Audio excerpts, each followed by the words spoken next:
안녕하세요. 빛을 담은 교회 이정훈 목사입니다. 한 주도 잘 지내셨어요? 또 이렇게 말씀으로 또 만나게 돼서 반갑습니다.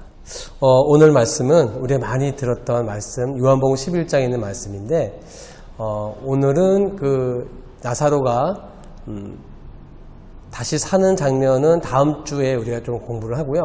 오늘은 그 전에 있는 말씀을 좀 보려고 합니다. 오늘 먼저 그 11장 4절 말씀인데요. 예수께서 들으시고 이르시되 이 병은 죽을 병이 아니라 하나님의 영광을 위함이요 하나님의 아들이 이로 말미암아 영광을 받게 하려 함이라 하시더라. 이 말씀을 우리가 그냥 문장 그대로 받아들이면 꼭 마치 우리 하나님은 누군가의 슬픔으로 영광을 받으시는 분, 이렇게 보일 수가 있는 것 같아요. 나사로의 가정에 나사로가 지금 병들어 죽어가고 있습니다. 물론 이제 현실적으로 정말 죽었지만, 근데 그 예수님이 말씀하시기를 그 나사로의 병이 하나님의 영광을 위한 것이랍니다. 우리의 생각으로는, 이성으로는 이걸 받아들이기가, 아니 어떻게 남의 아픔이 하나님의 영광이 될까, 이렇게 여길 수가 있는데, 우리가 오늘 말씀을 통해서 과연 어떤 부분을 말씀하시려고 하나님의 영광이라는 이 말씀을 하셨을까를 좀 보려고 합니다. 우선적으로 우리가 먼저 이 요한복음을 보면서 늘 머릿속에 좀 염두해 두고 가셔야 할 부분은, 이 요한복음을 기록한 사도 요한의 의도를 우리가 좀 여러분들이 파악을 하셔야 됩니다. 요한복음은 많이 들어보셨겠지만 예수님은 누구다라는 표현들을 정확하게 묘사해 주고 있습니다. 나는 생명의 떡이다. 나는 선한 목자다. 나는 양의 문이다. 나는 길이고 진리고 생명이다. 나는 포도나무다. 이런 식의 나는 누구다라는 걸 정확히 말씀하고 계시더군요. 그러니까 예수님은, 사도 요한은 이 요한복음을 통해서 예수님이 누군지를 우리 읽는 독자들에게 가르쳐주고 싶은 겁니다. 오늘 본문도 마찬가지입니다, 여러분. 우리가 단지 죽은 나사로가 부활한 나사로에 초점을 두는 것이 아니라 그 나사로 옆에 계신 예수님의 초점을 두셔야 되고, 왜 예수님께서 하나님의 영광이라는 단어를 쓰셨는지를 우리가 좀 봐야 합니다. 나사로의 입장에서, 그 가족의 입장에서는 그 나사로의 아픔이 슬픔이고 힘듦이죠. 근데 예수님이 그것을 두고 하나님의 영광이라는 단어를 쓰실 때는 이유가 있다라는 거죠. 자, 그럼 우리가 한번 말씀을 좀 볼 텐데, 5절과 6절 말씀을 한번 보겠습니다. 예수께서 본래 마르다와 그 동생과 나사로를 사랑하시더니 나사로가 병들었다 함을 들으시고 그 계시던 곳에 이틀을 더 유하시고. 이 부분도 우리가 참 이해하기가 쉽지 않죠. 사랑하는 나사로가 병들었는데 지금 있는 곳에서 더 이틀을 유하셨다. 우리 인간적인 생각으로는 빨리 가셔야 되는 거 아닌가라는 생각을 할 수가 있는데, 이 의도, 이 말씀에도 예수님의 의도가 있는 거죠. 자, 그 다음 말씀을 보니까 7절과 8절이에요. 그 후에 제자들에게 이르시되 유대로 다시 가자 하시니 제자들이 말하되 랍비여 방금도 유대인들이 돌로 치려 하였는데 또 그리로 가시려 하나이까. 나사로의 이야기가 있고, 지금 예수님이 나사로의 이야기를 듣고 나신 이후에 제자들에게 뭐라 그러시냐면 내가 유대로 가야겠다 말씀하십니다. 이건 예수님의 의지를 보여주십니다. 그런데 그 유대는 어떤 곳이냐면 방금 전까지만 해도 신선 모독을 한다고 해서 유대인들이 예수님을 돌로 쳐 죽이려고 했던 장소입니다. 근데 예수님이 굳이 그곳으로 가시겠다라는 거예요. 어떻게 이 말씀을 보면 나사로와는 별개로 예수님이 뭔가 의도가 보여요. 나사로는 죽어갑니다. 예수님도 유대로 죽으러 가셔야 되겠대요. 이게 무슨 말이겠어요, 여러분? 예수님이 이 땅에 오신 이유를 지금 말씀하고 계시잖아요. 근데 제자들은 그걸 이해를 못하고 있는 거예요. 단지 뭐에 초점을 두고 있냐면 그들은 나사로에 초점을 두고 있는 거죠. 그러니까 예수님의 의도가 안 보여요. 예수님은 유대로 가야 한답니다. 뭐하러요? 우리의 죄를 위해서 십자가에 죽으시려고 가는 겁니다. 그러니까 이 사도 요한은 지금 이 나사로의 이 사건을 두고 예수님이 이 땅에 오신 이유, 예수님의 사역 목적을 지금 여기에 기록을 하고 있는 거죠. 그러면서 이것을 읽고 있는 독자들에게 그를 가르쳐주고 싶은 겁니다. 예수님이 이 땅에 오신 이유는 우리를 위해서 십자가에 죽으심으로 부활하시고 승천하심으로 인해서 우리 또한 그 예수를 믿는 사람들은 뭐 한다는 거예요? 부활한다는 거예요. 여러분, 그럼 지금 나사로가 죽어가고 있습니다. 예수님이 죽으러 가신대요. 예수님이 죽는 것이 곧 나사로가 부활하는 거죠. 예수의 부활을 믿는 자들은 곧 나의 육신의 부활도 영혼의 부활도 믿는 거니까. 그러면 여러분 좀 이제는 하나님의 영광이라는 것이 약간 느낌이 와요. 어떤 느낌이냐면 예수님의 사역이 하나님의 영광을 위한 거라면 예수님이 이 땅에 오셔서 그분이 이 땅에서 죽으신 이후에 3일 만에 부활하시고 그러고 나서 승천하시는 이 사역이 하나님의 영광이라고 한다면 나사로 또한 우리 또한 여러분들 또한 하나님이 우리에게 주신 사역에 집중하고 그것이 무엇인지를 하루하루를 발견하고 이해하고 나아간다면 그 삶의 믿음이 자체가 무엇이 되냐면 하나님의 영광이 된다는 거예요. 나사로요, 죽은 자가 살아났다. 우리 인간으로 이해하는 쉽지 않지만 하나님이신 예수님이 죽은 자를 살리는 건 이건 너무 쉬운 거 아니에요? 그분이 창조하셨는데. 그러니 나사로가 살아난 건 그건 신기한 게 아니라 나사로 또한 그가 가지고 있는 사역, 어찌 보면 나사로는 그의 사역이 그 당시에 살아나는 거였겠죠. 예수님을 통해서 살아나는 것이 그의 사역일 수 있죠. 하나님이 이 땅에 나사로를 보내신 이유일 수 있죠.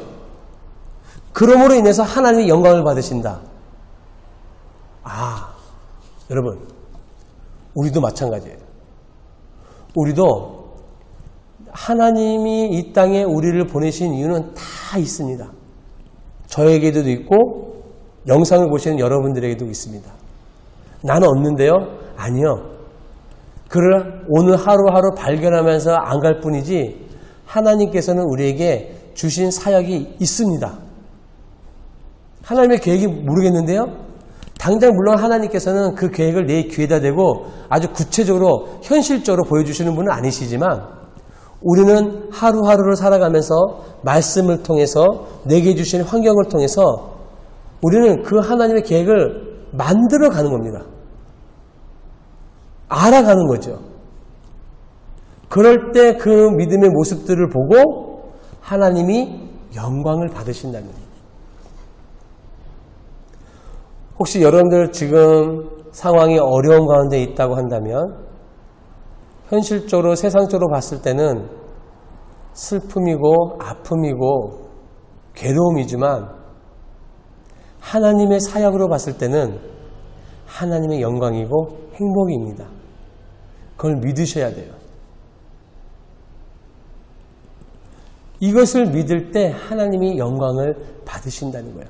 우리 지난 시간에도 배웠지만 베데스다 연못가에 있었던 그 환자도 그 사람을 바라보면은 아픔이고 괴로움이고 불행이지만 하나님의 영광을 위한 하나님의 사역을 위한 거기서도 분명히 그렇게 말씀하고 계시죠.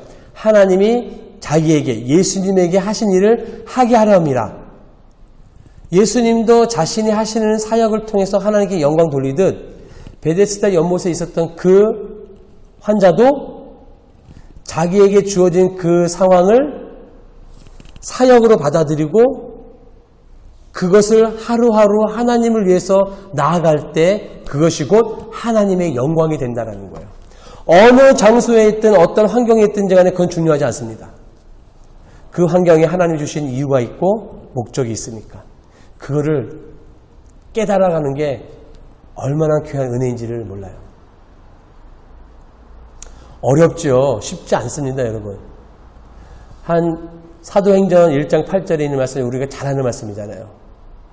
내 증인이 되라 하고 했는데 어디에 가서 증인이 되라 하냐면 너희가 예루살렘과 유대와 사마리아와 땅끝까지 이르러 내 증인이 되래요.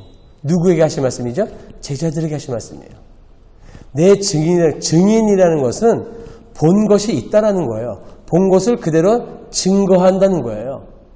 그것을 어디서 하라는 거예요? 예루살렘에서. 예루살렘이 어떤 곳인데요? 거기 들어가면 죽어요. 그 당시에 그리스도인들을 잡아 죽이는 분위기였기 때문에 제자들이 그 안에 들어가면 죽어요. 그곳에서도 너는 너에게 주어진 그 사역을 잘 감당할 수 있겠냐 이거예요. 그 안에서도 증인이 될 수 있겠냐 이거예요. 유대는 어떤 곳이에요? 나를 너무도 잘하는 곳. 내 고향이잖아요. 그곳에서도 예수님의 증인의 삶으로 사역을 할 수 있겠냐 이거예요. 하나님이 주신 계획을 할 수 있겠냐 이거예요. 사마리아, 세상 사람들 보지 않는 곳, 세상 사람들이 거들떠보지도 않는 그곳에 가서서도 너는 예수님의 증인이 될 수 있냐 이거예요. 그게 그 제자들에게 주어진 하나님의 계획이고 비전이고 삶이잖아요. 마찬가지. 근데 쉽지 않아요. 근데 기꺼이 제자들이 그곳에서 그들의 사역을 감당합니다. 그럴 때 하나님이 영광 받으시는 거죠. 우리도 마찬가지예요, 여러분. 우리에게 처해진 상황이 좋지 않든 때론 좋든 그 어떤 상황 가운데서도 모든 상황 가운데서도 내 삶 가운데서 하나님께 영광을 돌릴 수 있는 믿음의 삶들로 살아갈 수 있는 그런 저와 여러분 되길 축복하겠습니다. 기도하겠습니다. 사랑의 하나님 참으로 감사합니다. 우리의 삶 가운데 예수님이 나의 메시아가 되어주시고 주인이 되어주셔서 내 모든 상황 가운데에서 그 예수님을 바라보며 내게 주신 그 하나님의 귀한 사역들을 알아가고 깨달아가며 그것을 삶 가운데에서 또한 잘 해나갈 수 있는 그런 귀한 성령의 충만함을 우리에게 허락하여 주셔서 그 나의 모든 삶이 하나님의 영광이 될 수 있도록 주님 인도하여 주시옵소서. 하나님이 내게 주신 은혜가 얼마나 감사한지 그것을 늘 감사한 마음으로 내 삶 가운데 표현할 수 있는 우리 모두가 될 수 있도록 인도하여 주시옵소서. 감사를 드리며 예수님의 이름으로 기도합니다. 아멘. 여러분, 우리 하나님은 우리의 아픔을 통해서 영광을 받으시는 그런 분이 아니십니다. 하나님은 이 나사로의 이 사건을 통해서 우리에게 주신 사명, 그걸 알기를 원하고 그 사명을 이 땅에서 잘 일구어 나가길 원하고 계시는 분입니다. 그 상황이 때로는 정말 어려운 상황일 때도 있을 것이고 아니 때로는 뭐 풍요롭고 괜찮은 삶일 수도 있죠. 그러나 어느 곳에 있든지 간에 그곳에서 하나님의 사역을 한다는 것, 그걸 잊지 않고 오늘 하루를 정말 마지막이라는 마음으로 하나님을 위해서 살아간다면 하나님이 아까 말씀하셨던 그 하나님의 영광, 그 영광을 하나님이 받으실 겁니다. 우리 노력합시다. 어쩌면 억지로 해야 할 필요도 있어요. 제가 전에 섬겼던 성망교회에서 이천영 목사님이 그런 말씀을 하셨어요. 항상 기뻐하라, 쉬지 말고 기도하라, 범사에 감사하라. 이거는 명령인데 특별히 군사적인 명령이라고 말씀을 해주셨어요. 군사적인 명령이라는 것은 내 상황이 좋지 않더라도 억지로도 기뻐하는 것, 내 상황이 좋지 않다 하더라도 억지라도 감사하는 것, 내 상황이 좋지 않더라도 억지로라도 기도하는 것, 그것이 하나님의 뜻이래요. 하나님의 뜻, 하나님의 영광, 그렇게 하루를 살아가는 게 우리의 삶이래요. 그런 삶을 잘 이끌어갈 수 있는 저와 여러분 되길 축복하겠습니다. 감사합니다. 승리하세요.